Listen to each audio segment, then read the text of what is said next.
우리는 지난주 수요일에 에베소서 강해를 이제 시작을 했어요. 그래서 나를 구원해 주신 사건이 얼마나 그게 놀라운 사건인가, 그 의미에 대해서 우리가 한번 좀 생각해 보았습니다.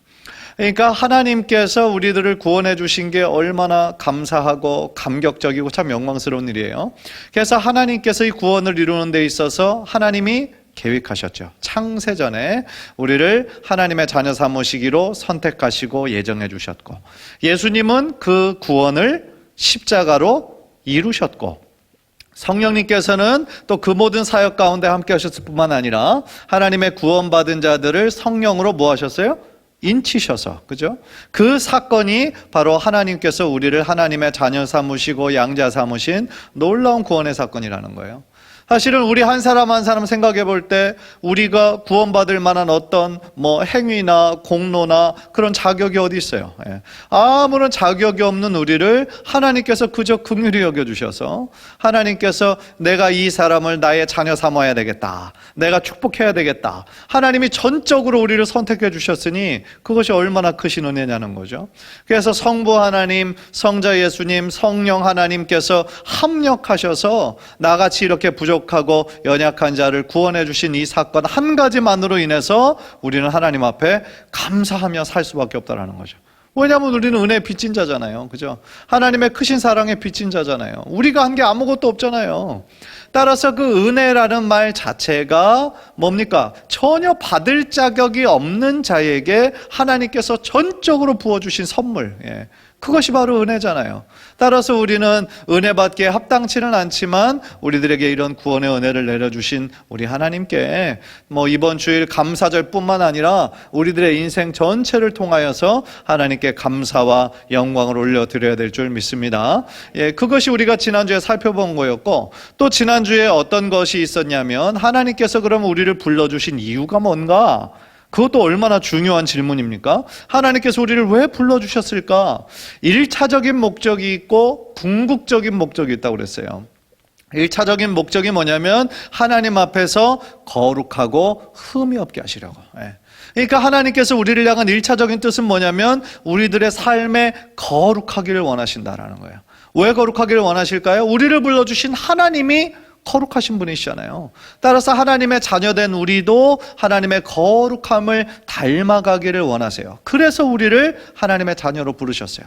그런데 그것이 1차적인 목적이라면 궁극적으로 우리를 불러주신 이유가 있는데, 그것은 뭐냐? 하나님께 영광을 올려드리기 위해서 우리를 불러주셨다라는 거예요. 그래서 우리가 이렇게 이 땅에 온 존재, 이 우리들의 의미는 하나님을 찬양하고 하나님께 영광 올려드리고 하나님을 평생에 즐거워하는 거, 하나님 한 분만으로 만족하며 감사하며 사는 거, 바로 그것이 우리들의 삶에 하나님께서 주신 궁극적인 이유가 된다라는 거예요.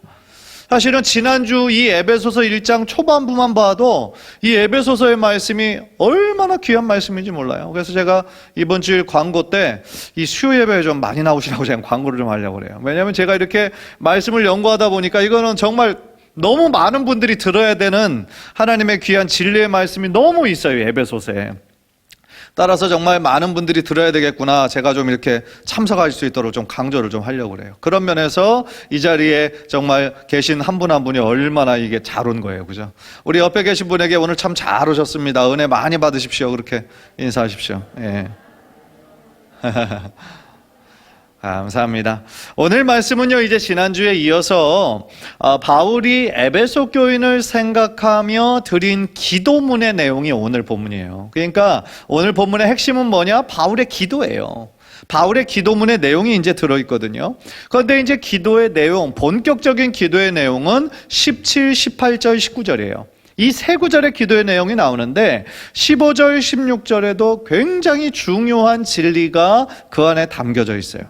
그래서 16절을 보면 바울이 뭐라고 얘기하냐면, 에베소 교인의 두 가지 모습으로 인해서 내가 감사하기를 멈추지 않았다라고 얘기해요.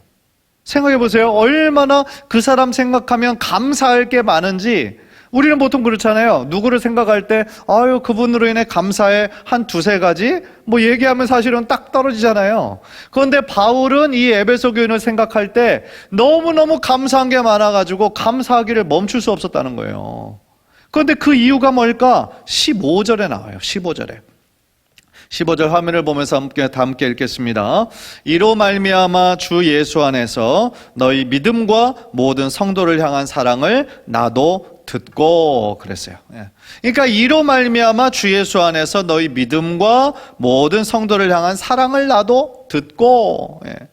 그러니까요, 15절에서 이로 말미암아라는 말로 시작을 하는데요. 이로 말미암아 하는 것은 제가 방금 복습해 두는 것처럼 이 에베소 교인들이 구원받은 그 사실을 의미하는 거예요. 그래서 그 구원받은 사실로 말미암아 주 예수 안에서 너희 믿음과 모든 성도를 향한 사랑을 나도 듣고, 그 다음에 16절에 내가 기도할 때 기억하며 너희로 말미암아 감사하기를 그치지 아니하고. 그러니까 두 가지가 15절에 지금 나와 있는 거예요. 첫 번째 건 뭘까요? 너희 믿음과. 그렇죠? 첫 번째 것은 믿음이었어요. 그리고 두 번째 소식은 뭐였냐면 모든 성도를 향한 사랑을 나도 듣고. 그러니까 에베소 교인들을 생각할 때에 그 바울의 마음에 정말 감사할 것들이 너무너무 많았는데, 그래서 감사하기를 멈출 수가 없었는데, 한 가지는 저희들의 믿음의 모습 때문이었고, 에베소 교인들 생각할 때 너무나 그 믿음이 좋은 거예요. 참 견고하며 흔들리지 않는 거예요. 그리고 또 하나는 뭐였냐면 성도를 향한, 그러니까 서로 성도들을 사랑하는 모습이 너무나 아름다웠던 거예요. 이 두 가지가 사실은 이 에베소 교인들이 칭찬 들을 만한 것이 에베소 교인의 교회만으로 끝나야 되지 않고, 사실은 우리 동안교회도 마찬가지고 이 땅에 존재하는 모든 교회에 이 두 가지의 소식이 다 있어야 되거든요. 사실은요, 교회는 보통 지방회든지 총회든지 우리 교단뿐만 아니라 다른 교회에서도 그 교회를 얘기할 때 이제 교세를 자꾸 얘기를 해요. 교세는 뭐냐면 등록 교인이 이제 몇 명이냐, 세례받은 사람 몇 명이냐, 헌금은 얼마냐, 몇 명 얼마나 모였냐, 이걸로 이제 교세들을 이렇게 나누고 있는데, 사실은요 그것보다 더 중요한 것이 이 두 가지가 있다라는 거예요. 그게 뭐냐면 성도들의 믿음과, 또한 그 성도들이 다른 성도들을 생각할 때 사랑하는 모습이 있느냐, 그러면 그 교회는 참 교회고 하나님께서 기뻐하시는 교회라는 거예요. 그런데 에베소 교인들은 그런 모습이 있었다라는 거예요. 그래서 주 예수 그리스도를 믿음으로 말미암아 구원받은 성도였고요, 또 하나 다른 성도들을 향한 사랑의 모습이 그렇게 있었다라는 거예요. 나만 예수 믿고 나만 천국 가고 그냥 나와 내 가정만 그것만 되는 것을 원한 것이 아니라, 그런 이기적인 믿음이 아니라 내가 구원받은 그 사실이 또 하나의 증거가 바로 우리 성도를 향한 그 사랑의 마음이 그렇게 가득하고 흘러넘쳤다라는 거죠. 그런 면에서요, 저는 우리들의 신앙의 공동체성을 한번 생각해 보게 돼요. 즉 우리는요, 예수 그리스도를 믿음으로 말미암아 나와 하나님과의 그 1대1의 관계, 그것이 형성이 되지만 동시에 뭐가 되는 거예요? 교회의 머리 대신 예수 그리스도의 몸을 이루는 지체가 되는 거예요. 지체. 한 몸을 이루는 지체가 된 것이고, 우리가 혈연으로 같은 것은 아니지만 주님 안에서 한 형제요 한 자매가 된다는 거예요. 왜냐하면 우리 아버지 하나님이 계시고, 우리가 예수 그리스도 한 예수 그리스도를 믿는 것이고, 또한 한 성령님이 우리들 안에 함께 하시기 때문이다라는 거죠. 그러니까 우리는 예수 그리스도를 정말 구원자로 삼는 한 형제요 한 자매라는 거예요. 그것이 바로 공동체라는 거예요. 동안 교회는 동안의 공동체가 되어야 된다는 거예요. 똑같은 얘기예요. 그것이 올바른 사랑의 모습이에요. 그런데 나는 하나님을 믿는 믿음이 있어요. 그런데 다른 성도들 향한 사랑이 없어요. 믿음은 있는데 사랑이 없어요. 그렇다면 그것이 참된 신앙인의 모습일까요? 그렇지 않다라는 거죠. 믿음과 사랑은 같이 가야 된다라는 거예요. 그것이 참된 교회의 지표로서 우리 예수님께서 찾으시는 거라는 거죠. 따라서요, 교회는 출석은 하긴 하는데 성도의 교제가 전혀 없고 오히려 미워하고 시기하고 질투하는 그런 모습이 있다면 사실은 그분은 참 안타까운 거라는 거예요. 신앙의 어떤 성숙도나 신앙의 믿음이 제한적으로밖에 자랄 수가 없다라는 거예요. 그런 면에서요, 참 코로나19로 인해서 이 성도의 교제, 성령 안에서의 교제를 잘 하지 못했다라는 것은 참 많은 안타까운 마음이 들어요. 왜냐하면 우리는 한 공동체인데 그냥 딱 예배만 드리고 딱 가니까 이게 참 너무나 안타까운 그런 현실이라는 거죠. 무엇보다도 우리 교육부 생각할 땐 너무나 마음이 아파요. 우리 교육부가 이 어렸을 때부터 함께 어울리면서 하나님의 말씀 배우고 찬양하고 같이 놀고 그러면서 예수님을 나의 구원자로 믿는 고백이 이 여름에 막 많이 일어나는데, 저도 중학교 3학년 때였거든요. 여름 수련회 때. 그러니까 그런 경우가 구원의 역사가 많이 일어나는데 올해 그러지 못해서 이게 너무너무 안타깝죠. 따라서요, 우리가 이 코로나19로 인해서 그전처럼 그렇게 하지는 못한다 할지라도 우리들의 마음으로는 계속하여 서로를 사랑하고 서로를 위해 기도해주는 그런 공동체의 모습이 우리들 모두에게 있어야 될 줄 믿습니다. 또 하나요, 신앙의 우리 공동체성과 함께 또 하나 생각해 봐야 되는 개념은 우주적 교회에 대한 개념이에요. 우주적 교회에 대한 개념.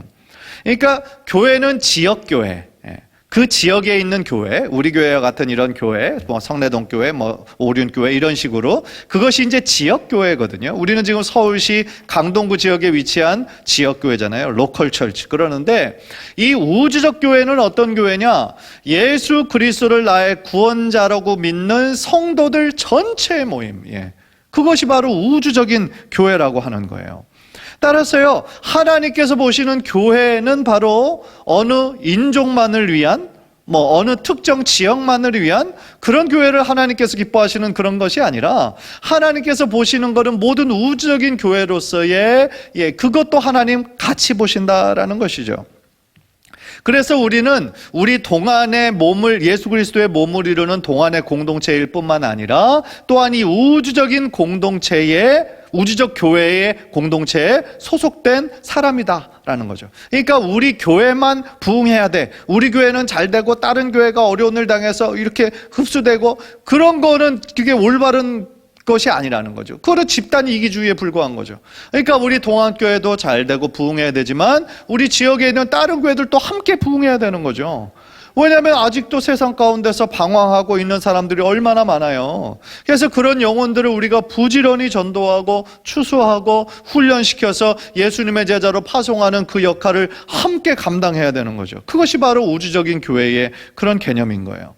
지금 한국에서 가장 큰 교파, 가장 큰 교세가 많은, 그러니까 그 교인들 숫자가 많은 교단이 예장 통합이라고 그래요. 예장 합동이라고 그래요.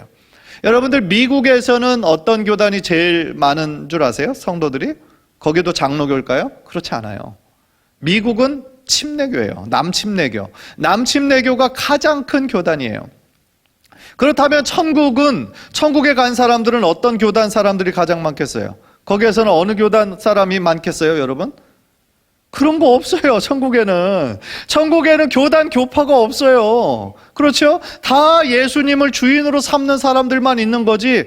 너 장로교단에서 왔어? 난 예장 누군데? 너는 성결교단에서 왔어? 이런 식으로 나누지 않는다라는 거죠. 그렇죠? 이 세상 가운데는 자꾸 나누잖아요. 그런데 천국은 어떤 곳이에요? 하나로 합치는 곳이고 일치하는 곳이죠. 그죠? 따라서 우리가 자꾸 사람들을 분류하면 되겠어요, 안 되겠어요? 안 되는 거죠.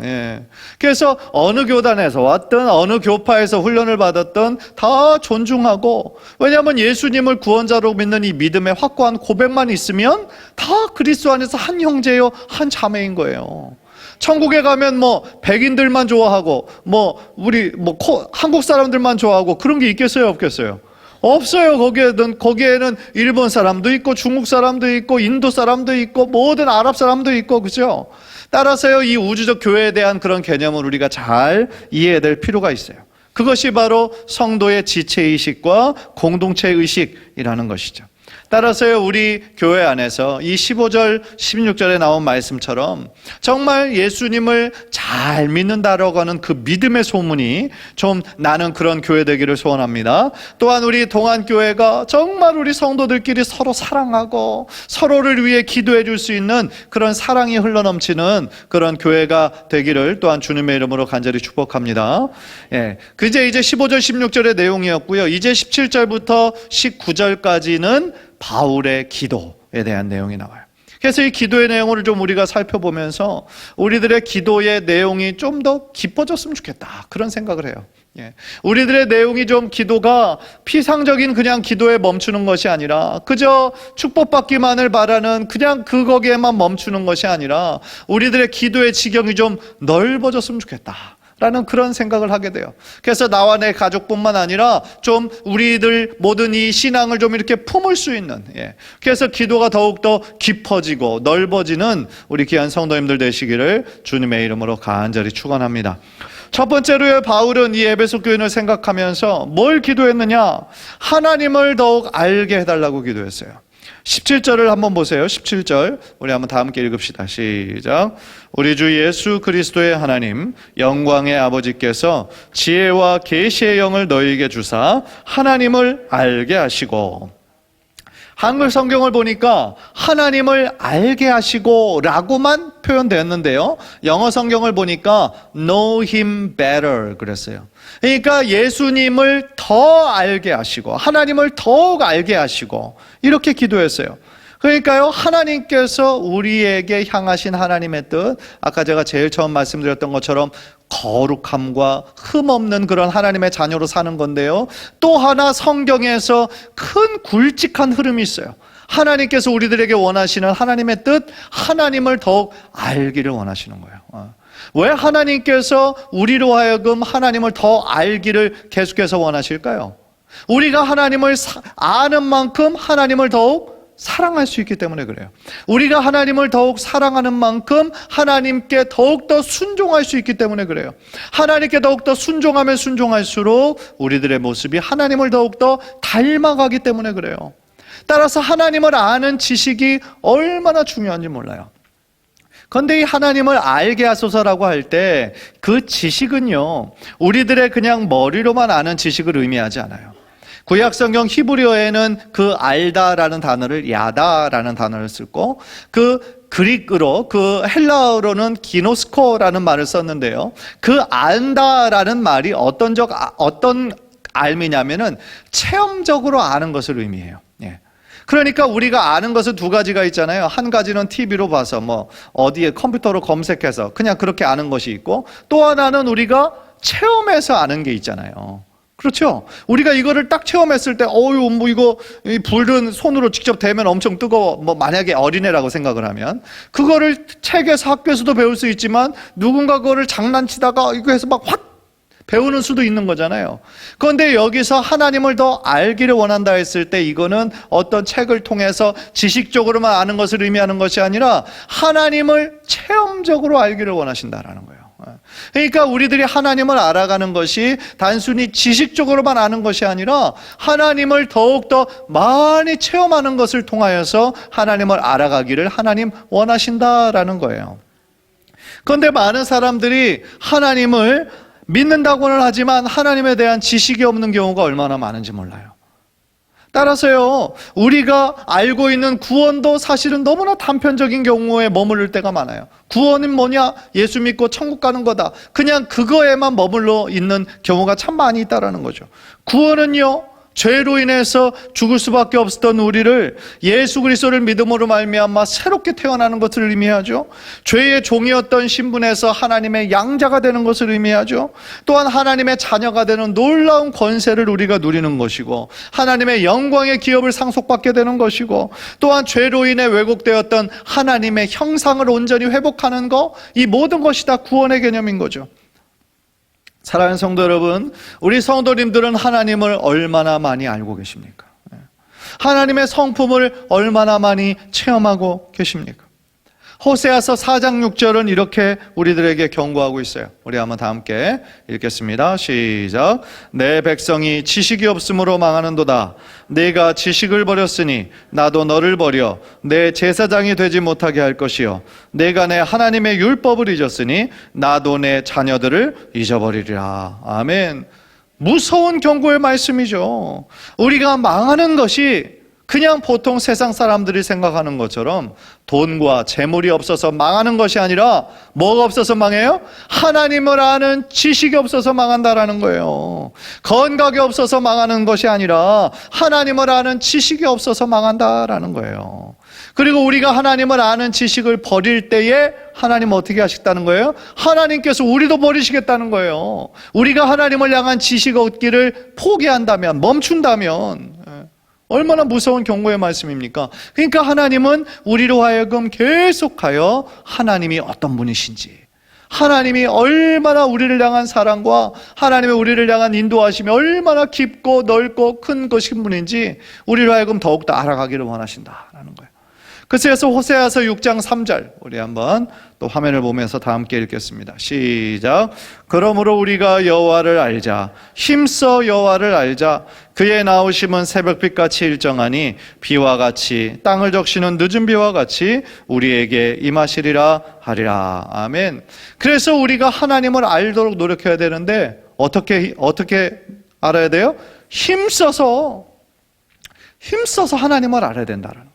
그러니까 이 얘기는 뭐예요? 저절로 되지 않는다는 거예요. 그냥 매 주일날만 교회에 그냥 정기적으로 출석한다라고 해서 하나님을 점점 더 알아가는 지식이 많아지느냐? 저절로 되지 않는다라는 거예요. 우리들의 의지가 필요하고 노력이 필요하고 하나님을 더 알아가려는 우리들의 헌신이 필요하다라는 거죠. 그래서 우리들이 더욱더 열심을 기울여야 될 거 뭐예요? 하나님을 더욱더 알아가는 거, 하나님의 말씀을 부지런히 읽고 묵상하는 거, 그것이 우리들에게 너무나 필요하다라는 거예요. 우리 성도님들은 하나님을 더욱더 알아가기 위해서 지금 무슨 노력을 하시고 계십니까? 하나님의 말씀을 가까이 하고 계십니까? 야고보서 4장 8절에 이런 말씀이 있어요. 하나님을 가까이 하라. 그리하면 너희를 가까이 하시리라. 따라해 봅시다. 하나님을 가까이 하라. 그리하면 너희를 가까이 하시리라. 이것이 비밀인 거예요. 하나님을 우리가 가까이 하려고 힘써서 노력할 때 하나님께서 우리의 그 노력과 헌신을 보시고 하나님도 우리를 어떻게 하신다고요? 가까이 하신다라는 거예요. 따라서요, 그 주어진 말씀에, 정말 우리를 주시는 그 말씀에 더욱더 우리가 순종할 때에, 하나님의 말씀을 부지런히 읽을 때에 내 안에 어떻게 돼요? 채워지게 되죠. 그리고 깨달아지죠. 그 깨달아진 말씀에 우리가 순종할 때에 우리들의 삶 가운데 하나님의 크신 은혜가 임하게 될 줄 믿습니다. 그런데 17절에서 우리가 또 하나 기억해야 될 것이 있어요. 그게 뭐냐면 본문 17절에서 하나님을 더욱더 알게 하기 위해서 필요한 것이 있었어요. 그게 뭐냐면 지혜와 계시의 영이에요. 하나님을 더욱더 알기 위해서 하나님께서 우리에게 지혜와 계시의 영을 주셨다 말씀하고 있어요. 그러니까 이것은 뭐냐면 나의 노력만으로 되는 게 아니라는 거예요. 나의 지혜만으로 안 된다라는 거예요. 위에서 내려오는 성령의 지혜와 성령의 계시의 영이 우리들에게 부어질 때에 우리가 더욱더 주님을 알 수 있다라는 거예요. 여러분, 참된 지혜는 뭐라고 생각하십니까? 하나님을 아는 지혜예요. 잠언서 9장 10절 우리 한번 화면을 통해서 다 함께 읽죠. 시작. 여호와를 경외하는 것이 지혜의 근본이요 거룩하신 자를 아는 것이 명철이니라. 아멘. 지혜의 근본이란 얘기는 지혜의 시작이라는 말이에요. 하나님을 경외하는 것이 지혜의 시작점이다. 거룩하신 자를 아는 것이 명철이다. 즉 우리를 창조하신 하나님, 창조주 하나님을 경외하는 것이 모든 지혜의 시작이다, 이 말씀인 거예요. 또 계시라는 말은 뭐냐면 감추어져 있던 것이 드러난다. 그것이 계시예요. 따라서 하나님께서 하나님의 뜻을, 또한 하나님 자신을 우리들에게 드러내 주시는 것, 그것이 바로 계시인 거거든요. 그러니까 우리에게 왜 계시의 영이 필요하냐? 하나님께서 자신을 드러내 주시지 않으면 우리는 하나님을 이해할 수가 없는 거예요. 그래서 성령은요, 우리들을 어떻게 하시냐면은 진리로 인도하실 뿐만 아니라 우리를 조명하시는 분이에요. 그래서 우리를 진리의 빛으로 조명하셔야 우리가 그 진리를 어떻게 할 수 있어요? 깨달을 수가 있는 거죠. 깨달아야 하나님을 더욱더 믿게 되고 그 뜻에 따라 순종할 수가 있게 되는 것이죠. 따라서요, 우리 성도님들의 삶에 우리가 기도할 때 하나님, 나의 삶에 지혜와 계시의 영을 충만히 내려주옵소서. 하나님의 말씀을 읽을 때 잘 이해되도록, 잘 깨달을 수 있도록 하나님, 나에게 하나님의 뜻을 잘 가르쳐 주옵소서. 예, 그렇게 우리가 기도할 때에 정말 이 바울이 드렸던 하나님을 더욱더 알게 되는, 하나님을 더욱더 체험적으로 알게 되는 귀한 은혜가 성도님들의 삶 가운데 흘러넘치게 될 줄 믿습니다. 예, 첫 번째 기도 제목이 뭐였어요? 하나님을 더욱 알게 하소서. 어제보다 더욱더 오늘 하나님을 더 알게 하소서. 그 기도의 그 제목을 여러분들 꼭 기억하셔서 여러분들의 기도 생활에 꼭 실천하셨으면 좋겠어요. 두 번째로 바울은 기도할 때요, 뭐라고 기도했느냐? 부르심의 소망과 그 기업의 영광의 풍성함을 깨닫게 하소서, 이렇게 기도했어요. 그게 바로 18절이에요. 너희의 마음의 눈을 밝히사 그의 부르심의 소망이 무엇이며 성도 안에서 그 기업의 영광의 풍성함이 무엇이니며. 그러니까 여기서 제일 처음 눈에 띄는 구절은 뭐냐면 너희의 마음의 눈을 밝히사. 방금 전에 제가 지혜와 계시의 영을 주사, 거의 비슷한 말이죠. 성령님께서 참된 지혜와 계시의 영을 우리들에게 부어주셔야 우리가 하나님을 더 알 수 있는 것처럼 우리들의 마음의 눈이 밝아져야 우리 부르심의 소망이 무엇이고 그 기업의 영광의 풍성함을 깨달을 수 있게 된다라는 뜻이에요. 여러분들 마음의 눈, 무엇을 의미하겠어요? 마음의 눈, 영적인 눈을 의미하는 거죠. 영적인 통찰력인 거죠. 그래서 사람에게는 육신의 눈, 이 눈뿐만 아니라 우리들의 영혼의 눈, 영적인 눈이 있는 거죠. 그런데 영적인 눈을 언제 떠져요? 언제 떠져요? 예수님을 우리가 주님으로 고백하는 그 순간 영적인 눈이 떠지는 거죠. 그러니까 영적인 눈이 떠지면 뭐를 보는 거예요? 영적인 세상을 보게 되는 거죠. 이 눈에 보는 세상이 전부가 아니구나. 하나님께서 지금 일하시고 계시는, 또한 사단 마귀의 그런 공격이 있다라는 것을 우리가 깨닫게 되는 영적인 눈이 새롭게 열리는 것이 언제라고요? 예수님을 우리의 구원자로 믿게 되는 그 순간부터 우리에게 영적인 눈이 확 열린다라는 거예요. 그래서 그 영적인 눈이 떠져야 비로소 우리는 무엇을 깨달을 수 있느냐? 부르심의 소망이 무엇인지, 부르심의 소망이 무엇인지 우리가 깨달을 수 있다는 거예요. 그런데 어떤 사람은요, 교회를 다님에도 불구하고, 크리스찬이라고 성도라고 함에도 불구하고 하나님께서 나를 왜 부르셨나? 하나님께서 나를 왜 존재하게 하셨나? 그것에 대해서 불확실한 분이 있다면 그거는 너무나 안타까운 거예요. 어떤 목적과 방향을 분명하게 두고 달려야 이 신앙의 길을 걸어갈 수가 있는데, 내가 부르심의 소망이 무엇이고 어디로 가야 할지를 모른다면 향방 없는 것까지 가게 되잖아요. 그죠? 방황하게 될 수밖에 없는 거잖아요. 따라서요, 우리가 에베소서 2장, 3장에서 이제 우리가 계속 볼 것이지만, 이 우리를 성도로 부르셨다라는 그 부르심이 얼마나 영광스러운 건지 몰라요. 우리 성도의 위치가 얼마나 정말 높은 위치인지 모르는 사람들이 너무나 많다라는 거죠. 따라서요, 지금 바울이 말하는 그 부르심의 그 소망은요, 어떤 걸 의미하느냐? 하나님께서 우리를 하나님의 자녀 삼아주셨고, 또한 하나님께서 우리들에게 약속하신 그 영광이 어떤 것인지를 우리로 하여금 기다리게 하는, 소망하게 하는, 그것을 의미하는 거죠. 따라서 소망이라는 것은 현재적인 말이 아니라 미래적인 말인 거죠. 소망이라는 말 자체가 우리들에게 미래를 바라볼 수 있는 눈, 어떤 비전, 그것을 의미하는 거죠. 그래서 장차 우리가 바라봐야 할, 붙잡아야 될 소망은 뭐예요? 바로 천국이죠. 우리 명예 권사님 오늘 찬양했던 것처럼 내 영혼이 은총 입어, 그죠? 우리가 바라볼 거 천국 소망이잖아요. 그죠? 하나님께서 우리들에게 허락하실 영원한 생명인 거잖아요. 따라서요, 우리들이 그것을 소망으로 바라보며 살아갈 때에, 그렇죠? 우리들의 마음의 눈이 밝아져서 그 부르심의 소망, 우리의 이 땅에서의 존재 목적을 더욱더 깨닫게 될 때에 우리들의 신앙생활이 더욱더 분명한 사명과 목표를 가지고 살아가게 될 줄 믿습니다. 또 하나, 우리들의 마음의 눈이 밝아지면요, 하나님께서 우리에게 주신 그 기업의 영광의 풍성함을 깨닫게 된다라는 거예요. 이 기업, 하나님께서 우리들에게 주신 그 기업, 그것이 뭘 의미하는 거예요? 우리들이 가서 누릴 그 천국, 곧 새하늘과 새 땅에서 누릴 수 있는 영원한 축복, 영원한 상급, 그것을 의미하는 거죠. 그래서 로마서 8장 18절에는요, 그거를 뭐라고 표현했느냐? 장차 우리에게 나타날 영광 그랬어요.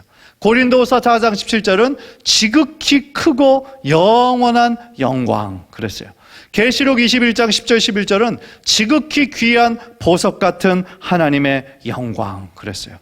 이 영광스러운 모습이 상상할 수가 없는 거예요. 얼마나 영광스러운지.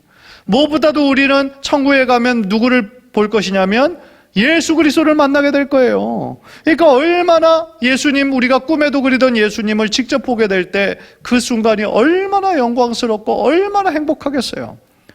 찬송가 태산을 넘어 험국에 가도 그 후렴에 하늘의 영광 하늘의 영광 나의 맘속에 차고도 넘쳐 할렐루야를 힘차게 불러 영원히 주를 찬양하리. 할렐루야. 하늘의 그 영광, 찬란한 영광, 우리가 그것을 보게 될 것이고 체험하게 될 것이라는 것이죠.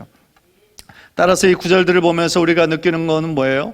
우리들의 그 소망이 이 땅에서의 그냥 누릴 것에 참 소망을 두지 말고 하늘의 소망을 두며 살아가야 될 줄 믿습니다. 눈에 보이는 것이 전부가 아니에요. 눈에 보이는 것이 전부가 아니고 눈에 보이는 것을 넘어선 우리의 상상보다 훨씬 더 뛰어나고 훨씬 더 좋은 것을 우리들에게 주실 것을 소망하는 마음으로 이 세상 살아나갈 때에 이 세상의 비본질적인 것들 붙잡지 말고 정말 하나님께서 기뻐하실 그 본질적인 것을 붙잡고 살아갈 때에 여러분 한 분 한 분의 삶이 하나님께서 기뻐하시는 가장 지혜로운 삶이 되실 줄 믿습니다. 마지막으로 사도 바울은 기도하기를요, 뭐라고 기도했냐? 하나님의 능력이 얼마나 크신지 알기를 원한다. 그렇게 기도했어요. 19절을 보세요. 그의 힘의 위력으로 역사하심을 따라 믿는 우리에게 베푸신 능력의 지극히 크심이 어떠한 것을 너희로 알게 하시기를 구하노라. 무슨 뜻이에요? 그 에베소서 교인들을 위해 기도할 때에 야, 너희가 믿는 하나님이 능력이 얼마나 크신 분이신 줄 아느냐. 정말 너희들이 정말 이 신앙생활 하면서 하나님의 그 크신 능력을 좀 많이 체험했으면 좋겠다. 이렇게 지금 사도 바울은 기도하고 있는 거죠. 우리들의 신앙의 크기는요, 결국 우리가 하나님을 어떤 분으로 믿고 신뢰하느냐, 저는 거기에 달렸다라고 생각을 해요. 그래서 우리들의 신앙의 크기는 결국 우리가 하나님을 생각하는 크기라는 거죠. 다시 말해서 우리가 하나님을 어떤 하나님으로 인정하고 있느냐, 어떤 하나님의 능력까지 우리가 체험했느냐, 그것이 우리들의 신앙의 크기를 결정할 수 있다라는 거예요. 하나님은요, 정말 크신 분이세요. 우리의 생각을 뛰어넘는 분이시고 우리의 상상력까지 다 뛰어넘는 분이세요. 하나님께는 불가능한 것이 전혀 없는 분이세요. 불가능을 가능케 하시는 분이세요. 하나님은 우리들 모든 이들의 기도를 들으시고 하나님의 때에 응답하시는 분이세요.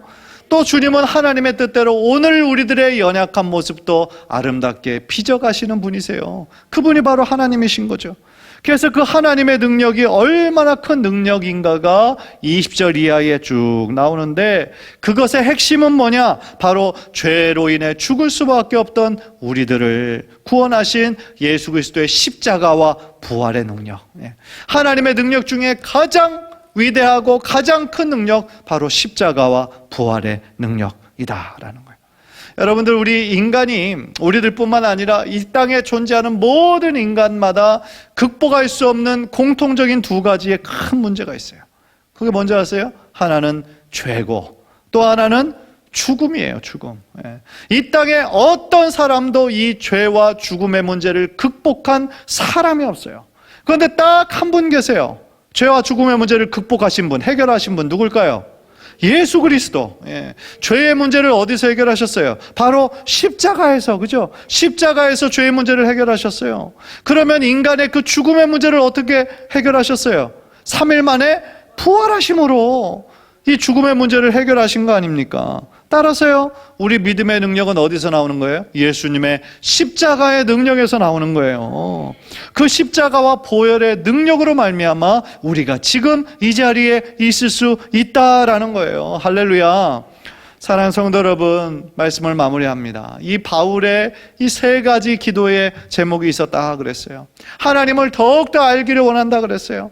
단순히 지식적으로만 아는 알미 아니라 체험적으로 하나님을 더욱더 알아갈 때에 우리들의 삶이 하나님께서 기뻐하시는 축복의 삶, 지혜의 삶이 될 줄 믿습니다. 또한 지혜와 계시의 정신을 우리들에게 주사 부르심의 소망이 무엇이고 그 기업의 영광의 풍성함을 따라 알게 해달라고 기도하라고 그랬어요.